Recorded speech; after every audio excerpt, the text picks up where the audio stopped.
Welcome back, everybody. We're going to roll straight on with John Stuart Reid, who's going to be talking about ancient Egyptian acoustics. So I'm going to hand straight over without further ado. Good morning, everyone. Good morning. And welcome to all those people sitting at home in their warm, comfortable sofas or whatever. I'm sure we would rather be sitting somewhere nice and warm right now. But we're not, and so we have to deal with the cold. But British people know they're hardy and they can deal with it. I'd like to begin by thanking the organizers of this wonderful event, because it's a fabulous opportunity to disseminate and to acquire knowledge. So let's give them all a big round of applause, please.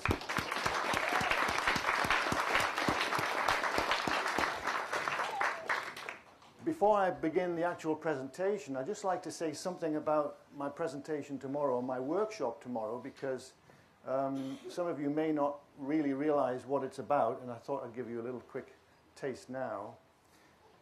There are two aspects to the workshop tomorrow. It's a workshop in the sense that it's interactive and you can ask questions at any time. Two main subject areas will be recovering sounds from the past. Now, if that sounds like science fiction, it isn't. It's actually real.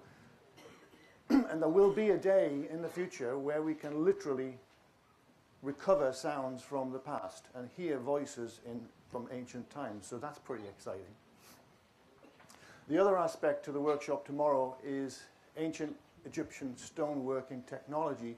Now, this is a subject that's very dear to my heart because my grandfather and my father were so interested in this subject. They didn't get the opportunities that I've had to go to Egypt to study the actual techniques, to go into quarries with copper saws, copper tubular drills, and actually do the work. So part of the talk tomorrow, part of the workshop tomorrow, will be to talk about all of those studies that I've done over the years, and again, and to look at the chisels, look at the copper chisels, the bronze chisels, the steel chisels, the iron chisels, and see the differences, what these different chisels can do on really hard stones. So any of you who are really interested in either recovering sounds from the past or the techniques the ancient Egyptians used, please come to the workshop. You'd be most welcome. Egyptian sonics.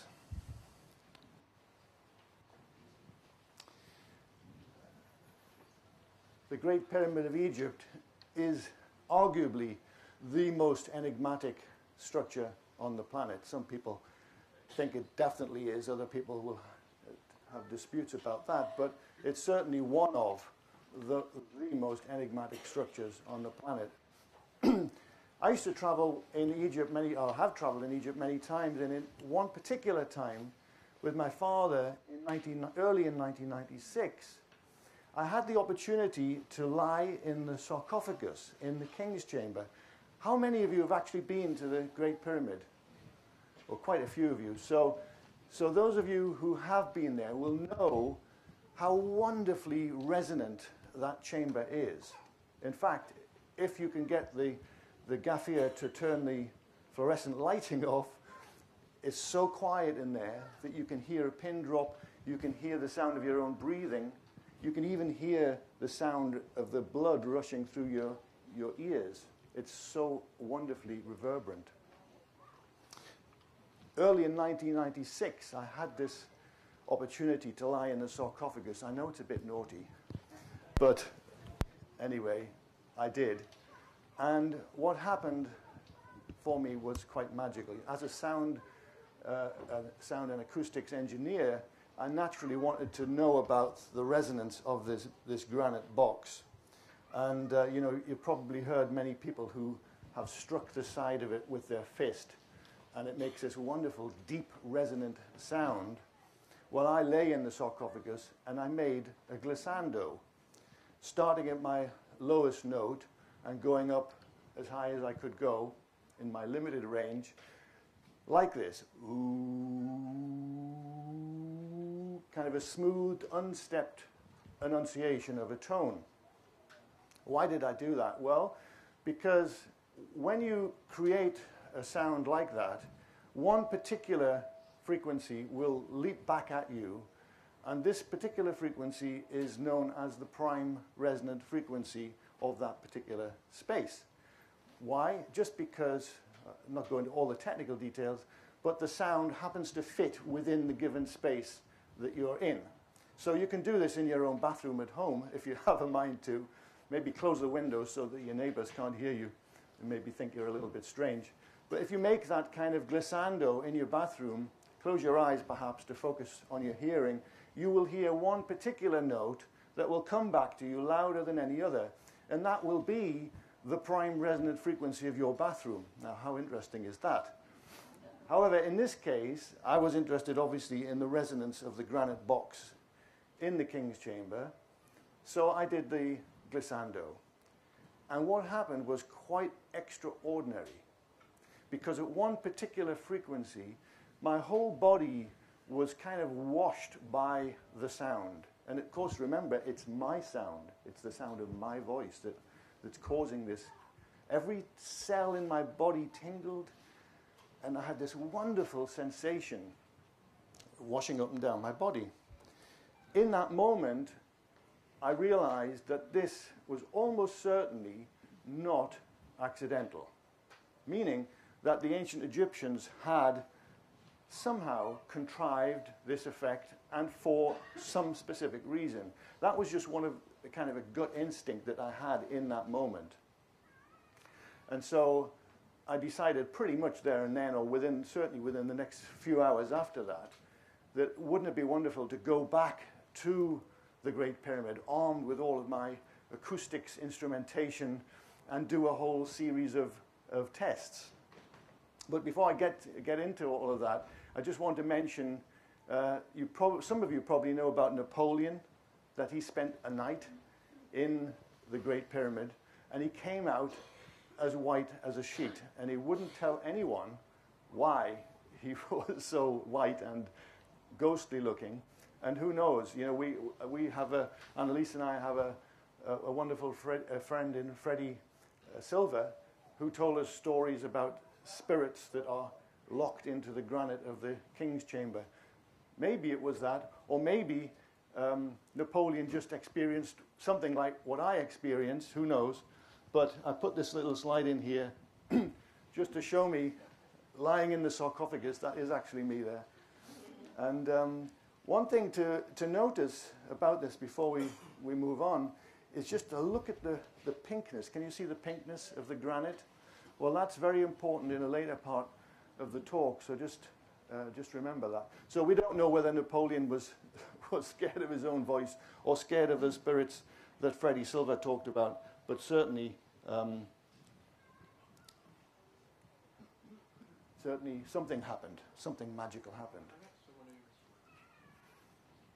someone who said he meditated in the pyramid once, and he had a sort of experience with some sort of alien, and he started hearing, he said he could actually see outside the pyramid and hear a translation of what everyone was saying. Gentleman saying that someone meditated in the pyramid and could actually see what was happening outside the pyramid. Actually, Freddie's story is very similar to that.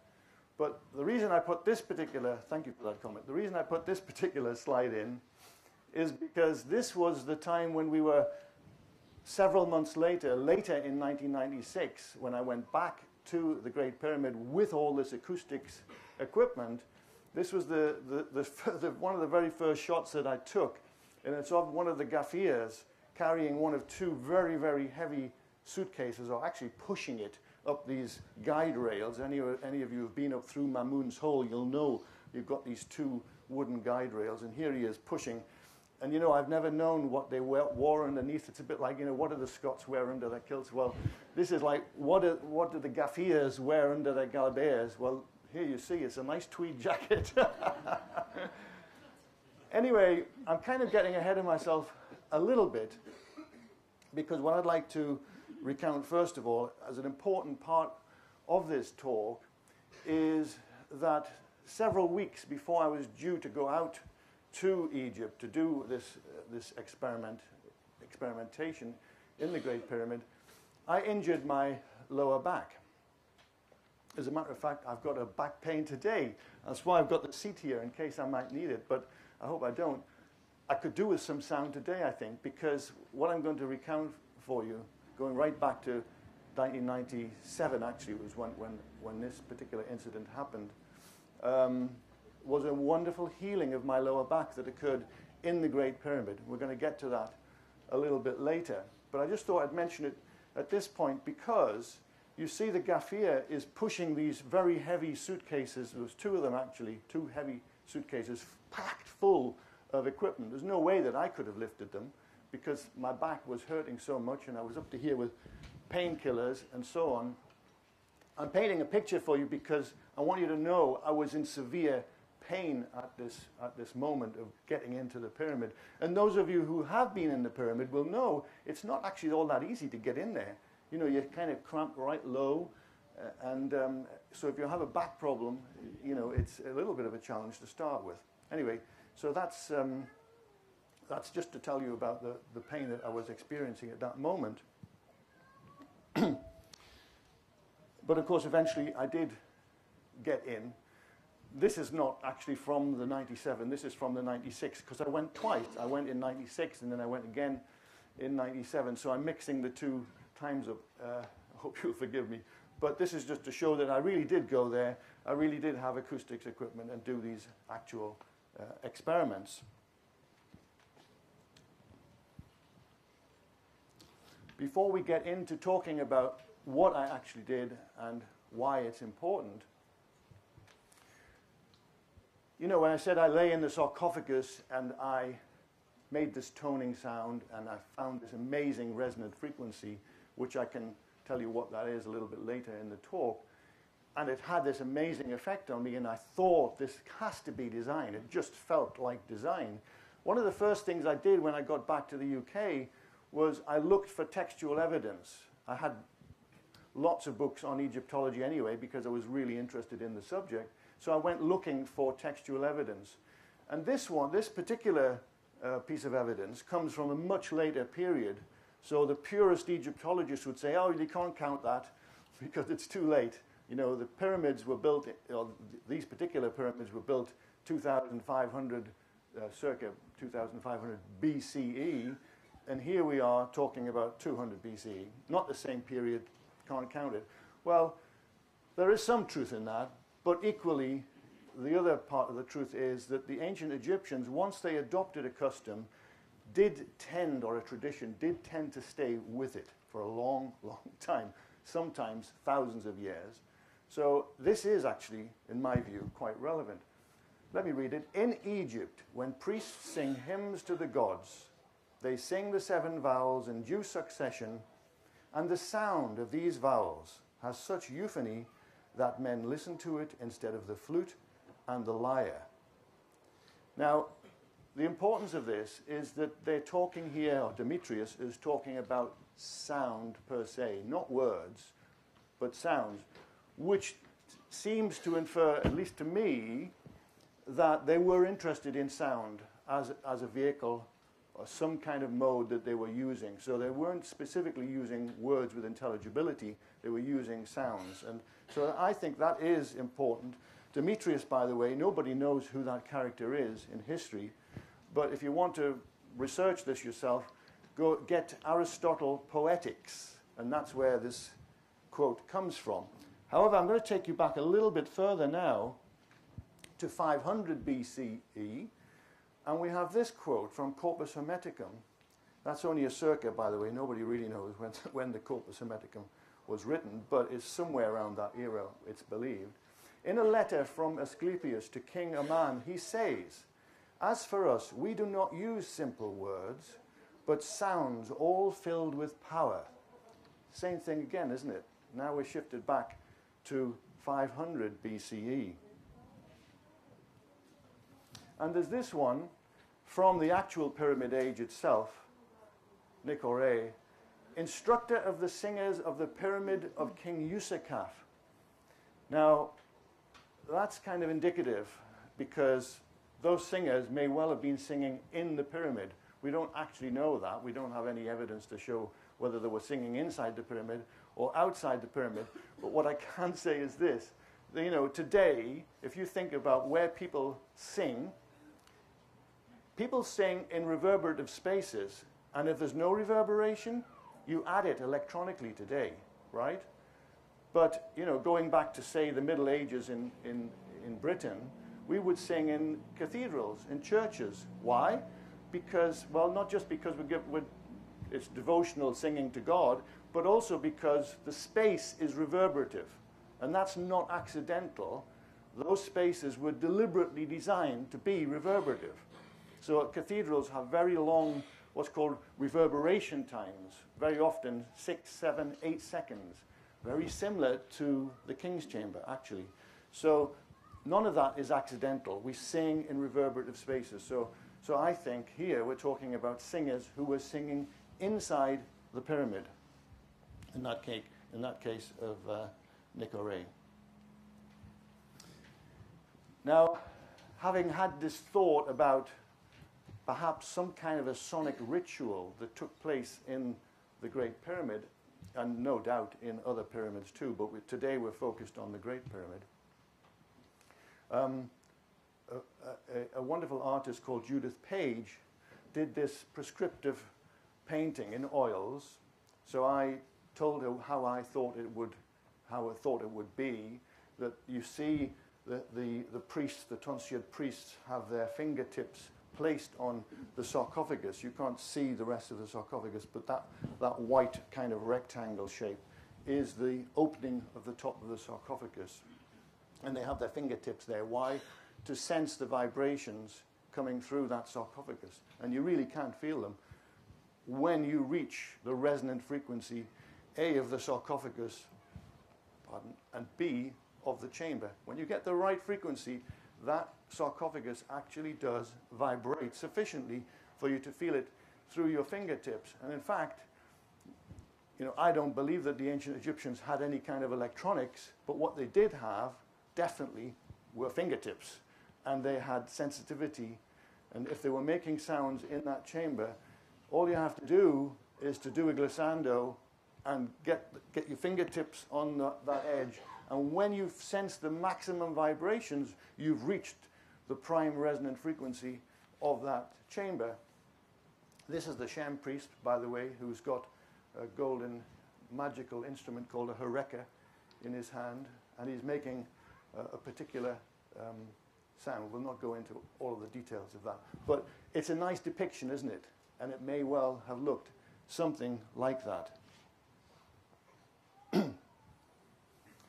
Now, before we get into other aspects of the acoustics, because I'm going to tell you some really quite amazing things that has never been published in any sense, you know, in a talk sense. So you're going to be hearing brand new information today, which I'm very excited about. I hope you are too.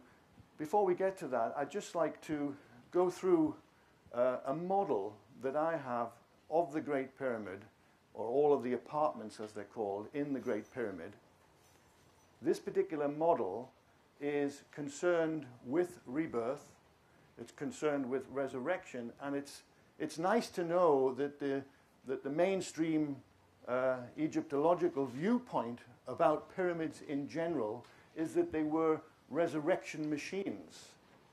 And that they are literally, that's a quote from Dr. René Friedman, says that the Great Pyramid is the ultimate resurrection machine. It's nice when people agree with some particular point of view or pet theory that you have yourself. And in this case, I really have always believed that the Great Pyramid and the other pyramids were all concerned with rebirth. And so it was nice to get that little bit of confirmation from mainstream Egyptology. So let's examine the evidence for rebirth symbolism in the Great Pyramid. Now this is really interesting, so don't think that this is going to be something that's dry and, you know, oh my God, symbolism in the Great Pyramid. This is actually really, really interesting.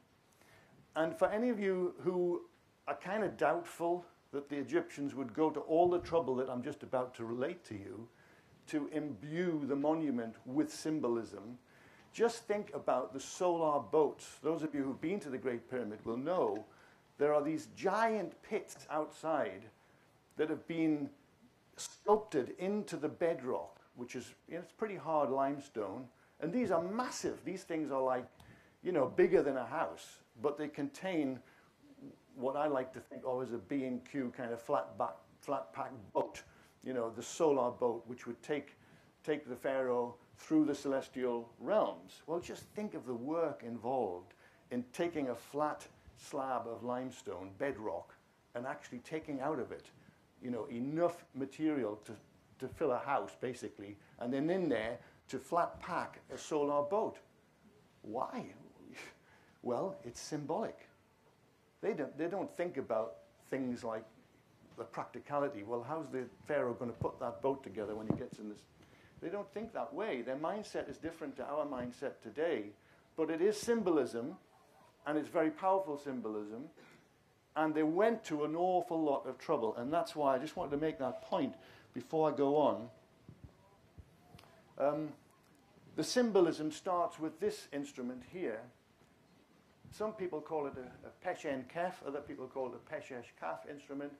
But essentially, most people believe that this instrument, which was found in the southern shaft of the Queen's chamber, is a type of scissors, kind of archaic method of in this case, of cutting the umbilical cord of a newborn baby. So what do? Well, if these blades are sharp, you offer this up to the umbilical of the newborn baby, and you circumflex the instrument around the umbilical, and that severs the umbilical.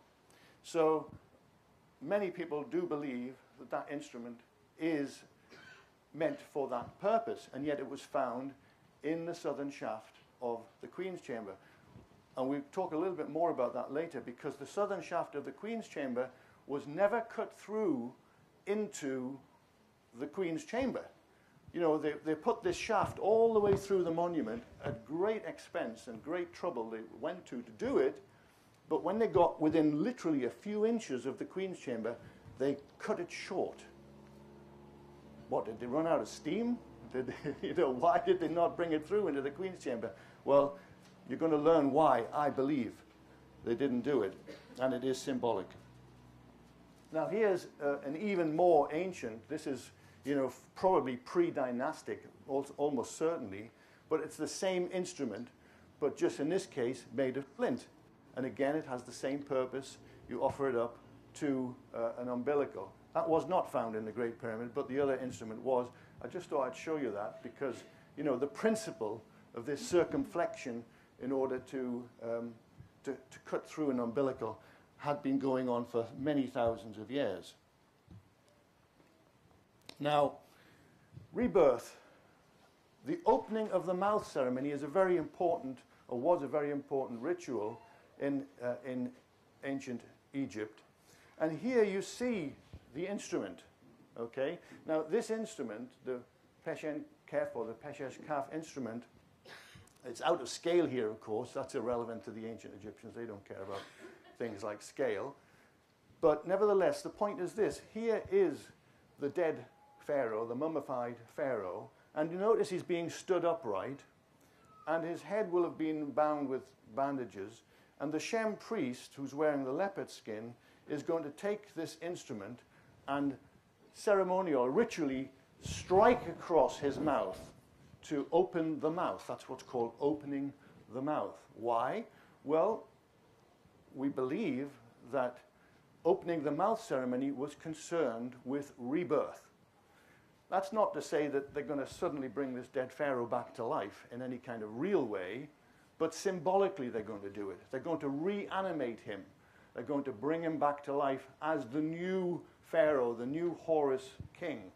And so this is all part of the ritual. Now, what does this mean, opening of the mouth? How is that connected with rebirth? This is it. When a baby is born, the first thing that the midwife does is to remove the mucus from the baby's mouth, making sure that the baby's airway is free so that the baby can breathe. So that's what opening of the mouth means in real midwifery terms. And that's why the ancient Egyptians were doing this thing of slitting across the bandaged mummy, the mummified pharaoh, in order to symbolically reanimate the pharaoh. So, but this is all basically connecting with the Peshesh Kaf, or the Peshen Kef instrument that was found in the southern shaft of the Queen's Chamber.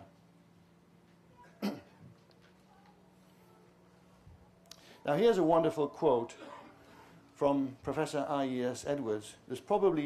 He was the world authority on pyramids, no longer with us sadly, but he was a wonderful chap. And he said this: "It is particularly indicative that Djedefre, Khufu's brother, should have had an oval, not a rectangular sarcophagus, because it is really a representation of the womb of the sky goddess Nut." So Djedefre, the brother of Khufu, didn't have his pyramid built at Giza. He had it built a little north at a place where, unfortunately, they never finished the pyramid. Why? Well, because in those days, if the king died, the workers literally downed their tools and walked away. You would think that the new pharaoh coming in would say, well, let's finish his monument, guys. But no, they didn't. They literally just walked away, which is very odd. But what's really interesting about this is not just the fact that the sarcophagus was womb-shaped, but also the fact that the very first thing that they built was the sarcophagus in a pit, in the ground, and then they start building the pyramid. Don't forget, this is before the pharaoh has died, okay? Very first thing, when a new pharaoh comes to power, he starts either building his pyramid, if it was in the pyramid age, or he starts having his tomb built. And it depends on how long he lives as to how grand his tomb's going to be, or how big his pyramid's going to be. Say, in this case, the very first thing that they did was to create the sarcophagus, put a lid on it, then start building the pyramid. Now, that's another talk that we're not going to get into, but it's an interesting point, and some of you, I'm sure, know what I'm alluding to here. Anyway, getting back to the symbolism here, oval sarcophagus, similar to a womb shape. Those of you who have traveled in Egypt widely will know that the sky goddess was very often depicted, or sculpted in this case, on the inside of the lid of the sarcophagus. So this is this lid would probably weigh, I don't know, 1.5 tons, something like that. And this lid would then be turned and put on top of the sarcophagus so that the pharaoh, if the pharaoh was ever entombed in that sarcophagus, would be literally looking at Nut for eternity. But I'm making a point here about the sky goddess, and you will see why in a moment. Because we're going to now talk about the sky goddess hypothesis.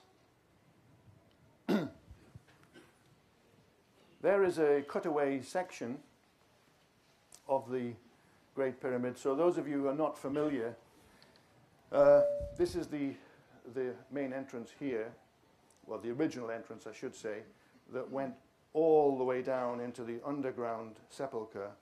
But when you got to this point, it changed direction, and you went up this narrow, very narrow passageway, which, by the way, is where that chap pushing that very heavy suitcase full of equipment was going up there. That's where he was, somewhere about that point there. And then you enter this very strange, upward sloping grand gallery with this wonderful corbellings all the way up. These are kind of serrations in the wall. Then you go through an area called the antechamber at this point here.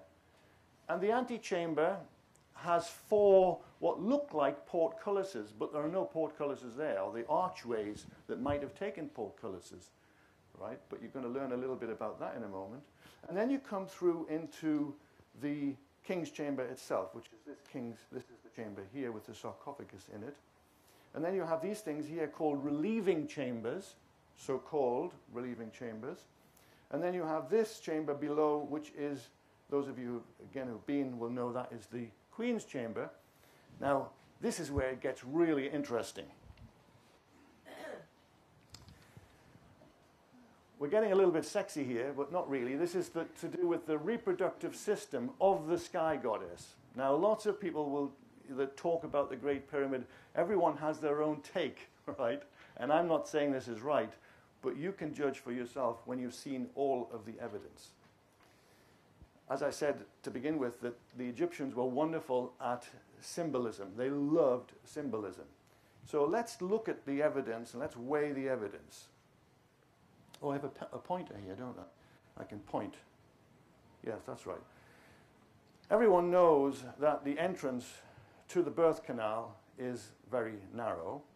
And then some of you may not know, but it's actually very true, that the birth canal is angled in relation to the womb or the uterus. It's not in one line, okay? It has an angle. So, making the comparison, here we have the narrow entrance to the Grand Gallery, and here we have the upward sloping Grand Gallery. A lot of people have wondered, why does the Grand Gallery slope upwards in this strange telescoped way? Well, here's a possibility. You know that the birth canal has this kind of ribbed look to it. The walls are ribbed in order that it can expand when necessary for birth. And look at the ribbing we have here on the walls of the Grand Gallery, the corbellings as they're called.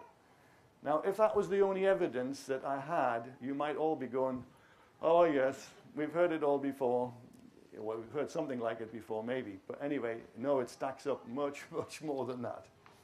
So when you get to this point here, not obvious on the drawing, but there are 4 what are called fornices, right, that surround the neck of the cervix that's pointing into the birth canal. The fornices are, if you read a book on midwifery, you'll find that these fornices are called arch-like fornices or arch-like protuberances, okay? When you get to this point here, you are met with 4 arches. Not 3, not 2, 4. And there are 4 around the cervix, okay? The cervix itself projects into the head of the birth canal. The giant step, so-called, here at the head of the Grand Gallery, nobody has ever put forward, that I've ever read, an explanation. What is the giant step for? What purpose does it serve? Again, with this model, it's actually representing symbolically in stone the cervix projecting into the birth canal. And then beyond the birth canal, as I've said, you've got the 4 arch-like fornices. The portcullises, so people would say, but there are no portcullises there. Anyway, then you go through the narrow opening into the king's chamber, into the womb. Now, what about these tubes, the fallopian tubes that are coming into the uterus or into the womb?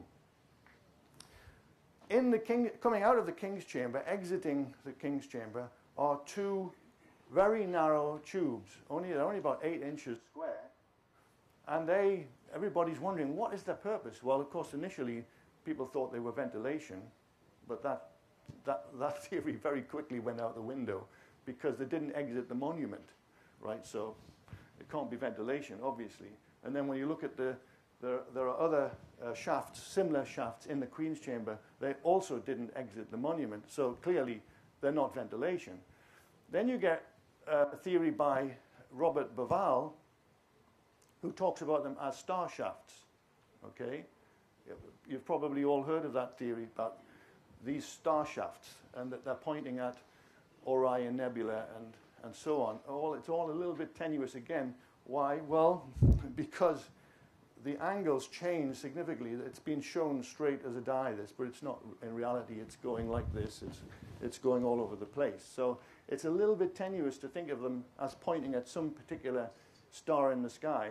But anyway, who knows? I'm not saying that that's wrong.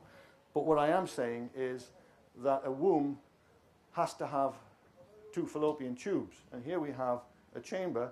And going back to remembering what I.E.S. Edwards said, Professor Edwards, the sarcophagus is really representative or representing the womb of the sky goddess Nut. Okay, so think about that. And here we have the king's chamber with a sarcophagus in it. Now I think I.E.S. Edwards has got it slightly wrong, actually. I think that the sarcophagus is not the womb. The sarcophagus is the seed implanted in the wall of the womb, just as obviously you have to have a seed for a baby to grow in a uterus or in a womb.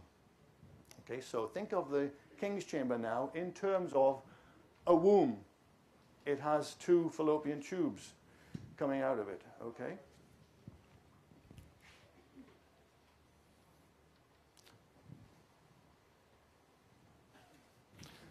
And by the way, look at the cross-section of the Grand Gallery. This is the cross-section of the Grand Gallery, and this is the cross-section of the birth canal. There's quite a similarity. This is obviously when the birth canal, when it's in its kind of collapsed form, non-expanded form. Now here's a nice, interesting list of comparisons that I thought I'd make for you, just to show you exactly what I'm driving at here. The entry to the Grand Gallery is narrow. The entry to the birth canal is narrow. The Grand Gallery walls are corbelled. The birth canal walls are corrugated. The Grand Gallery is angled upward. The birth canal is angled upward. The giant step at the head of the Grand Gallery projects into the Grand Gallery. The cervix projects into the head of the birth canal. 4 arches lead into the king's chamber. 4 arches or fornices lead into the womb. The king's chamber is made of pink granite. The womb is made of pink flesh. 2 narrow shafts penetrate the king's chamber. 2 fallopian tubes penetrate the womb. So it's getting more interesting now, isn't it? Come on, admit it. But it doesn't end there. Reproductive organs in stone, actual reproductive organs. Okay, the sarcophagus is attached to the floor of the king's chamber. The seed in the womb is attached to the womb wall. The shafts were not cut through into the queen's chamber and the king's chamber. And this is really interesting. I'm going to tell you about this story. Before I get to this story, I just want you to know that some of you, your minds are now ticking away and you're thinking, hang on a minute, if he's right and the king's chamber is representing symbolically the womb of the sky goddess, what about the queen's chamber? And it's got 2 shafts as well, right? And I was going to say to you, who can tell me what the queen's chamber is for? Anybody got any ideas? Well, I thought somebody would say, oh, it's her bladder, right? But no, it isn't, not in my book at any rate. What the queen's chamber is symbolizing versus the king's chamber is as follows. The ceremony that took place, and this is just my model, don't forget, it's never been, this is the first time anybody's hearing this. The king's chamber is designed to symbolize the womb of the sky goddess. The sky goddess dwells in the sky. She's not an earthly creature, not an earthly god. She dwells in the sky. So therefore, naturally, they symbolize that by having an elevated chamber and having the fallopian tubes, as they're symbolically trying to represent, having those fallopian tubes exit the monument. Why?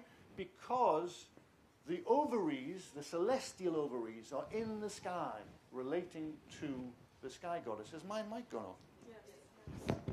Maybe I just need to bring this up a little bit. Is that better? Yeah. Okay. So that's why those fallopian tubes, so-called, exit the monument, because they're actually linking with the celestial ovaries. Now, what about the queen's chamber? Okay, that this part of the ritual that they performed in the pyramid was concerned with the earthly realm.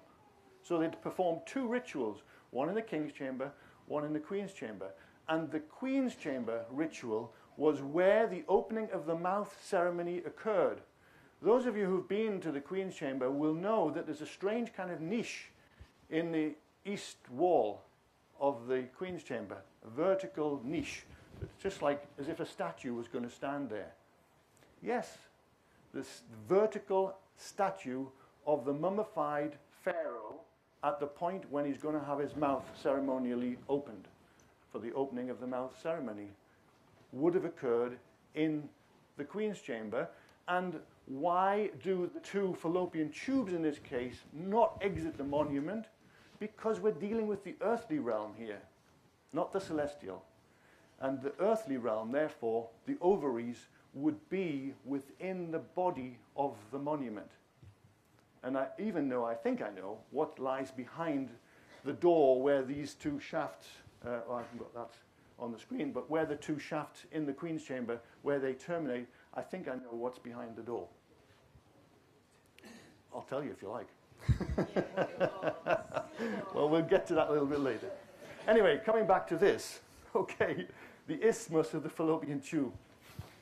Those of you who are very familiar with the Queen's Chamber will know this story about these fallopian tubes, or whatever we want to call them.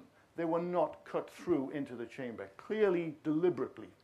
So there's this chap called Wayman Dixon, who in the 19th century visited the pyramid, Englishman, and he goes into the King's Chamber like all other tourists and sees these shafts going up. And then he goes into the Queen's Chamber and he sees that there are no shafts. Thinks, I wonder if there are shafts in the Queen's Chamber. So he goes around the walls with his some knocking instrument, and he's tapping the walls, trying to establish whether there are any hollow spaces. Yes, I hear hollowness here.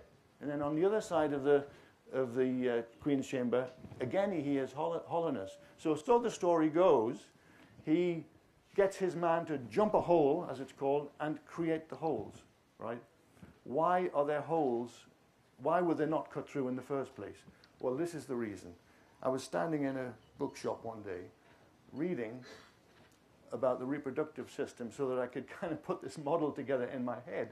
And I nearly jumped out of my skin when I read this, that the isthmus of the fallopian tube remains closed until the day of ovulation, right? Now, how the Egyptians could have possibly known this, I have no idea. But the point is, that is why it's possible, anyway, that they didn't cut through into the Queen's Chamber. Yes. Wow, I didn't know I'd run out of time. Okay, I'm going to have to split through this. I'm going to come to what's really interesting here about this cymatics experiment that I conducted in the King's Chamber. Cymatics is the science of visible sound, and I was interested in the resonances of the King's Chamber granite box. So I designed this experiment where I would make the resonances visible so I could study them visibly. So I stretched a membrane across the open top of the sarcophagus. You see here, here's me standing. This is when I was in severe back pain, like I was telling you earlier. But what happened next amazed both me and the antiquities inspector, because a whole series of ancient Egyptian hieroglyphs started to appear in this sandy surface. And I've got some of them to show you. This one here, called the Jed pillar, was snaking, literally like a moving snake on the surface of the membrane. And the antiquities inspector said, "How you do that? How you do that?" And I said, "I don't know, it's just happening." I just kept taking photographs and hoping that they would come out, because it was normal film in those days. And a whole series of these hieroglyphs started appearing. There's the cymatic Sa loop. Here's the cymatic sun god. What was happening, though, for me during this procedure was I suddenly noticed all the pain in my back was gone, totally gone. So my left brain's thinking, this is endorphins. I'm so excited, I'm so happy that this is happening. Clearly, the pain's being masked, and when I eventually get out of here, it's going to come back with a vengeance. It never came back. Okay, the pain never came back. There was a real healing that took place. Better ask that question later, because we're up against it, but thank you for the question. Here is the cymatic eye, and so on, a whole series of these images appearing. Now, I'm just going to give you a very quick reason for this.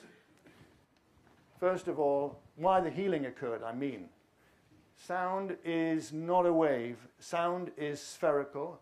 If you make a sound, here's a young lady making a sound, it's coming partly out of her mouth, partly out of her nose, if you haven't got a cold, that is. But the sound that's emerging is perfectly spherical.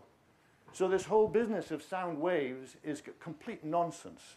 There's no such thing as a sound wave, unless you want to call a bubble a wave. But why would you? A bubble's a bubble, and it's coming out of the mouth. It's oscillating. But it's a bubble, okay?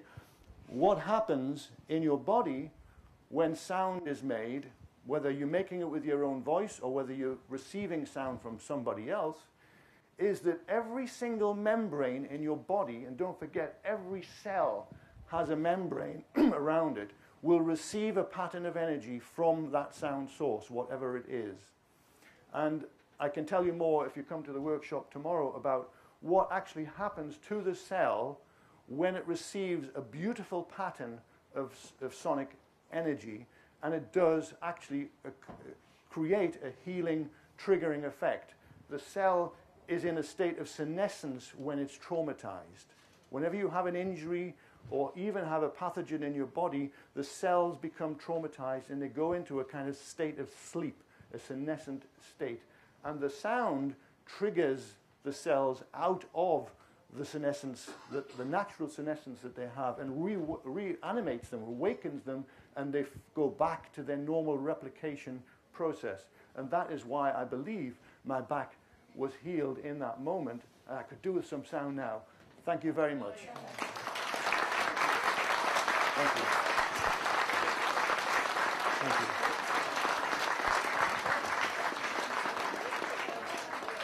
Please come to my workshop tomorrow. Look.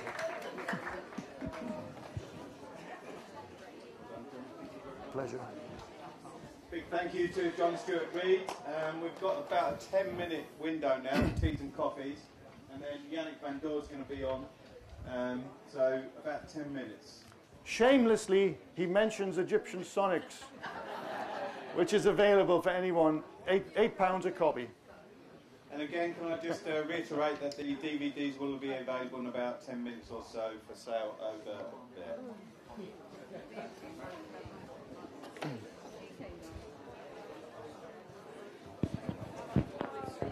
Your adapter? Yes. Could I use it just for the next, because I forgot. Yes. It's the same plug though. I think. I'll find the other adapter otherwise. I think it's the same. That is the same. Yes, with pleasure. Oh, okay. So we are safe. Can you take care of it afterwards? Yes, Thank you. Where are you going to be? You know, I can always keep it on. Okay. Excellent.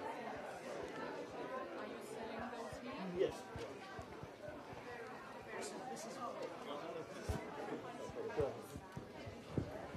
Obviously, we can leave that plug.